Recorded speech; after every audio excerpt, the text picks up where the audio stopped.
Terça da Saúde, aqui na Rádio Clube.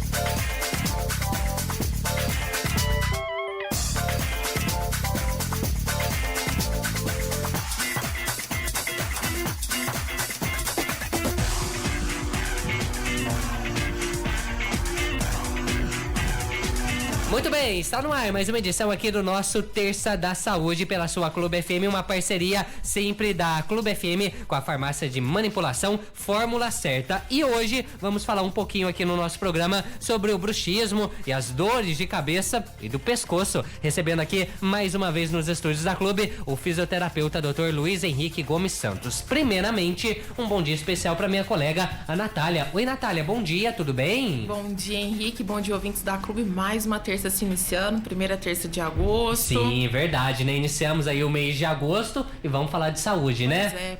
Falar mais uma vez com o nosso parceiro Luiz Fernando, prazer em recebê-lo aqui conosco mais uma terça. Seja muito bem-vindo. Obrigado, bom dia a todos, Henrique, Natália e os ouvintes. Bom dia. Estamos aqui para falar de um tema bem significativo e num momento do ano também que é bastante frequente, que é o bruxismo. E por que essa época do ano ela é mais Eu já fiquei frequente, curioso, vamos dizer assim? Bem, a gente tá falando agora mesmo em off aqui da falta de frio, né? A gente tá passando por um período de inverno que não tá muito frio. Mas, de qualquer forma, no período do inverno a gente tende a ficar um pouco mais tenso, a musculatura automaticamente fica mais tensa. E o bruxismo é o comportamento de apertar os dentes. Então, muitas pessoas falam sobre tratamento do bruxismo, a gente já por não ser uma doença especificamente, então, obviamente, não tem um tratamento específico. É um comportamento de apertar os dentes. Então, existem alguns fatores de risco que levam a esse comportamento de apertar os dentes.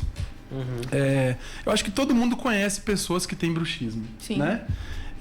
Normalmente tem o desgaste dos dentes, recolhimento da gengiva, começa a apertar a bochecha por dentro, tem o surgimento de afta, morde a língua. É muito comum pessoas que têm bruxismo ter esses tipos de sinais, né? E por ser um comportamento, ele está muito associado a fatores psicossociais. Então, ansiedade, depressão são fatores de risco para o bruxismo. O mal do século, né? Depressão e ansiedade interligada aí mais uma vez, né? Toda terça a gente menciona algo sobre ansiedade, depressão. Exatamente. E a gente tem alguns outros fatores causais. Então, por exemplo, quem tem dificuldade para dormir, tem apneia do sono, ronco, tem também mais chance de apresentar bruxismo. Pessoas que tomam muito café, acima de 3 xícaras por dia, já é um fator de risco aumentado para bruxismo. Olha só. Quem toma suco, enfim, quem ingere muito alimento com muito açúcar, também é um fator de risco bem aumentado para bruxismo, para zumbido. Então, nas questões alimentares, esses são alguns dos fatores que também aumentam em quase 7 vezes a chance de ter bruxismo. E hoje as pessoas usam muito a plaquinha como o tratamento, né? E a gente está falando aqui de bruxismo, dor de cabeça e dor no pescoço. Dor de cabeça e dor no pescoço são normalmente sinais e sintomas que podem estar associados ao bruxismo. Porque na musculatura do pescoço aqui do lado, a gente tem uma associação com os músculos da mastigação. Então, quem aperta muito, quem usa muito os músculos da mastigação, que estão do lado da bochecha e do lado da cabeça, normalmente podem ter dores de cabeça tensionais e, como consequências, também dor no pescoço tensional. Interessante. E você falou pra gente que ele é mais conivente à noite. Isso. Durante o dia a pessoa pode ter também? Pode. O bruxismo hoje, ele antes a gente achava que bruxismo era só ranger os dentes, né? Então a gente perguntava normalmente pro esposo, a esposa, a sua esposa arranja os dentes à noite, faz barulho com os dentes? Porque antigamente o bruxismo era considerado só o ranger dos dentes. Hoje, apertar os lábios ou ficar esfregando os lábios já é considerado um hábito de bruxismo. Olha só. Então, tudo que faz a gente apertar a região orofacial é considerado bruxismo. E todo esse apertamento, ele causa dores na musculatura da pessoa. Isso, todo esse apertamento ele né? pode levar a sinais e sintomas. Tem muitas pessoas que apertam os dentes, rangem os dentes muito, tem desgaste dentário e não tem dor. Mas isso pode, por algum gatilho específico, ele pode vir a ter dor, porque o bruxismo já é um gatilho importante. Às vezes a pessoa tá pensando que ela tá passando por alguma questão de dor de cabeça intensa, uma enxaqueca, e na realidade ela tá tendo É um Exatamente. bruxismo. o bruxismo. É muito comum pessoas com dores de cabeça tensionais, até dor crônica no pescoço. Eu vou na fisioterapia, eu procuro um médico, trato e nunca melhora. É porque a causa dessa dor está associado ao bruxismo. E aí, como eu já falei, tem fatores psicológicos, emocionais e que levam ao apertamento. Então tem uma causa mecânica e tem fatores emocionais influenciando. Eu acho que hoje os fatores emocionais, Sim. eles levam muito a isso também, né, Luiz Fernando? Principalmente em relação à ansiedade. Sim, muito. É A uma ansiedade forma, é um gatilho importante. é uma resposta do nosso próprio organismo. É. E eu tenho certeza que é uma pergunta de nossos ouvintes. Às vezes algumas pessoas já estão manifestando esses sintomas. A pessoa pode procurar vocês, fisioterapeutas, já direto para vocês dar um diagnóstico, Sim. né? Ou ela deve procurar um profissional da área? Muitas vezes se trata com dentistas, neurologistas. Isso. Normalmente, as pessoas normalmente procuram dentistas especializados, né?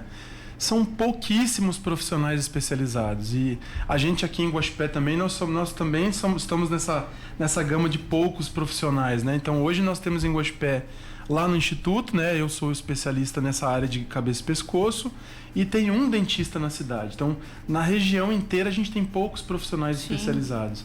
Então, quando a pessoa tem sinais de apertamento, dores nessa região, é importante procurar um profissional especializado porque vai facilitando um diagnóstico mais preciso, o tratamento também fica mais fácil. E como eu falei, o bruxismo ele não tem um tratamento específico, porque envolve comportamento. Então, a fisioterapia ajuda muito a melhorar sinais e sintomas, mas a educação é fundamental para que a pessoa consiga mudar a rotina dela. Se a gente conseguir mudar a rotina dela ao longo do dia, a tendência é que à noite ela aperte menos e ela sofra menos com as consequências. A longo prazo, até às vezes até a médio prazo, a pessoa pode ter desgaste dentário e quebra do dente. Enfraquecimento. Enfraquece o dente, vai enfraquecendo a estrutura óssea e vai perdendo o dente. Isso que eu ia E perguntar. se ó. for aqueles dentes que já tem alguma reconstrução, alguma obturação, ele Isso. Eu tenho perde pacientes na pandemia que trabalharam diretamente perdendo pacientes, né, em hospitais, enfermeira, que ela perdeu 5 dentes. Ela perdeu 5 dentes. Ela amanhecia com os dentes esfarelados na boca. a força é muito grande, A força né, é Luiz muito Fernando? grande. gente A não nossa tem noção. mordida é muito forte.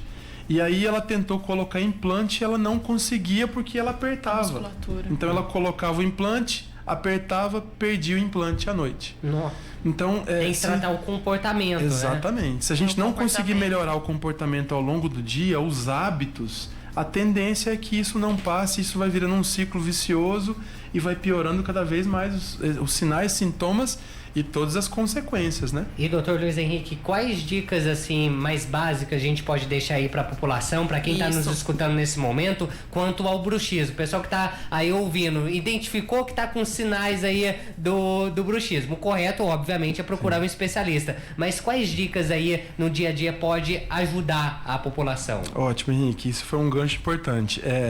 Tem um fator importante aí que é um fator causal que a gente não tinha falado ainda, que é o refluxo. Quem tem refluxo tem bruxismo, automaticamente. Pode não sofrer com dor, mas tem bruxismo. E aí o bruxismo, nesse caso, ele está tentando ser algo bom para melhorar o pH, a acidez da saliva, para tentar corrigir essa acidez do refluxo. Então é muito importante. Quem tem refluxo tem que procurar um gastro, tem que tratar esse refluxo para tentar diminuir o bruxismo. Então Certo. esse é um ponto importante. Outro ponto é evitar o excesso de café, o excesso de açúcar, sair automaticamente do sedentarismo. E isso é obrigatório, não pode ser sedentário, como a gente já falou algumas vezes aqui para muitas coisas. Sair do sedentarismo facilita uma melhor noite de sono, facilita o relaxamento. Quem é muito ansioso, buscar alguma estratégia para reduzir a ansiedade, e aí a atividade física é uma das formas, ou pode ser, por exemplo, meditação, yoga, práticas que podem desacelerar o sistema nervoso. Então isso também é uma estratégia interessante. Evitar alimentações muito pesadas no período da noite, porque isso também acelera o refluxo, né? Como eu falei, o café e o açúcar são algo muito significativo. Práticas de relaxamento, tentar praticar mais coisas que você sente prazer em fazer, te traz também mais relaxamento. Isso também ajuda muito a diminuir essa ansiedade e relaxar a musculatura de uma forma geral. Né? Interessante. E em relação às crianças, elas também podem desenvolver o bruxismo na fase, né, infantil? Ótima pergunta, Natália. 38% das crianças têm bruxismo. E isso está muito associado à ansiedade. Nossa, um número alto, né? 38%. É muita coisa, né? É muita coisa. E é muita coisa. A própria criança está passando por esse processo da ansiedade. Sim, sim. O celular... É isso, né, que a gente ia falar. A ansiedade está atrelada aí também ao uso de celulares, né? Totalmente, sedentarismo, né? Que as crianças hoje não querem brincar que nem antigamente, né? Ir pra rua, isso tudo interfere também, né? Isso é um espelho dos pais, né? Pais ansiosos têm filhos ansiosos, né? Pais depressivos têm filhos reflexo, com uma né? chance muito grande de serem depressivos. Então, é importante essa questão comportamental. Então, obviamente, o psicólogo vai ser importante nesse ponto, né? Para tentar controlar, para que a criança consiga se desenvolver com um autocontrole melhor. E aí a fisioterapia pode ser indicada e importante para tentar minimizar os sinais e sintomas. Às vezes a criança está sofrendo, chora com dor de cabeça, com dor no pescoço, e pode estar associado a esse bruxismo muito... Normalmente a criança apresenta o bater e o ranger dos dentes. É mais comum nas crianças. A gente sabe que, se falando de cabeça, pescoço, é muito complexo, né, Luiz Fernando? Ainda mais sabendo que ali passa vários nervos, praticamente o comando do nosso corpo está ali. Sim. E quando a pessoa não se trata, não se cura, pode desencadear outras patologias mais sérias? Sim, sem dúvida. A gente considera a dor aguda até 3 meses. Acima de 3 meses, dor crônica. Então, se fica protelando muito o tratamento, vai ficando cada vez mais difícil o próprio tratamento, e aí vão surgindo comorbidades, ou seja, outras doenças, outros tipos de dores que vão tornando cada vez mais complexo, e a pessoa vai acabar sofrendo com outros sinais e sintomas em outras regiões do corpo. Sim. Começa com uma dor de pescoço, uma dor na cabeça, mas isso pode virar automaticamente uma dor no ombro e uma dor na coluna lombar, que geralmente nessa ordem. A dor no ombro é a segunda comorbidade, a dor na lombar é a terceira, depois vão surgindo outros locais de queixas. E aí a incapacidade vai se tornando cada vez maior em quem tem dor crônica. Né? É muito complexo. Em relação a antes, né, da pessoa passar por essas extremidades, o bruxismo em si, ele tem cura? Tem cura. Então, a gente falou desde o início, não tem tratamento, porque não é uma doença, né? Mas, obviamente, que é possível a gente manejar esse bruxismo a ponto da pessoa ficar sem sinais e sintomas. A gente pode entender, então, como o bruxismo um comportamento do nosso corpo, comportamento irregular do nosso corpo. Exatamente. Normalmente, ele é uma consequência de algo que está acontecendo no nosso biopsicossocial. Né? As pessoas falam muito sobre a placa é tratamento. Placa não é tratamento, mas a placa faz parte do tratamento. A gente normalmente tenta assim, no primeiro mês, quando a pessoa nos procura, se ela não faz uso da placa, a gente tenta fazer esse manejo com mudanças de hábitos e a própria fisioterapia mesmo manual. Tende a controlar bem. Se a pessoa não consegue ter uma boa gestão e um bom autocontrole, a gente encaminha para o dentista, porque a placa é importante para proteger os dentes. A gente falou de quebrar os dentes, desgastar os dentes, então a placa ajuda muito nessa proteção do dente. E às vezes a pessoa já vem passando por um processo de descalcificação. Isso. E aí tem um detalhe muito importante. Placa rígida. placa de silicone não trata bruxismo. Ela só vai amaciar, né? Exatamente. O sistema nervoso central reconhece placa de silicone como chiclete. Então, quem usa a placa de silicone, essa placa de clareamento, que muitas vezes são prescritas, é considerado chiclete. Você vai apertar mais, você vai fortalecer mais a musculatura, vai ficar mais rígido, o bruxismo vai piorar. Então, placa precisa ser de acrílico, tem que ser rígida, tá? Então, isso é importante. Fica um alerta aí, porque o pessoal às vezes quer comprar na internet, né? Isso. Usar aquelas plaquinhas de clareamento já tá tudo certo. Não é assim. E tem dentistas que prescrevem placa mole também para pacientes. É muito comum o paciente chegar pra gente usando essa placa prescrito por dentista. Então tem que tomar muito cuidado com esse detalhe, porque é bem frequente pacientes com placas de silicone para tratar bruxismo. É muito frequente, infelizmente. A gente conversando assim desperta várias questões, né? Daquelas. Eu não me lembro agora, você vai recordar melhor do que eu, aquelas pessoas que têm aquelas dores na face, que é considerada a pior dor do mundo, né? Isso, a neuralgia do trigêmeo. Neuralgia. Pode ser muitas vezes também a pessoa já passa por essa questão do bruxismo, né? Ela pressiona a musculatura, talvez uma questão lá do início que ela passou com isso e veio desencadeando. Tem alguma coisa relacionada? Na verdade, a neuralgia do trigêmeo, muitos pacientes vêm com um diagnóstico de neuralgia, mas são diagnósticos errados. A dor é tão insuportável que aí ela vem com um diagnóstico errado de neuralgia do trigêmeo. Mas aí a neuralgia do trigêmeo é um diagnóstico muito severo, clássico e muito específico de uma dor neural, é uma dor neuropática e realmente é uma dor insuportável. Mas ela é bem diferente. Quando o paciente vem com uma dor aguda de bruxismo, se não for um profissional especializado, ele pode dar um diagnóstico errôneo, né? Mas o paciente, às vezes, ele vem com diagnóstico de neuralgia trigeminal e é bruxismo. Olha Acontece. Só.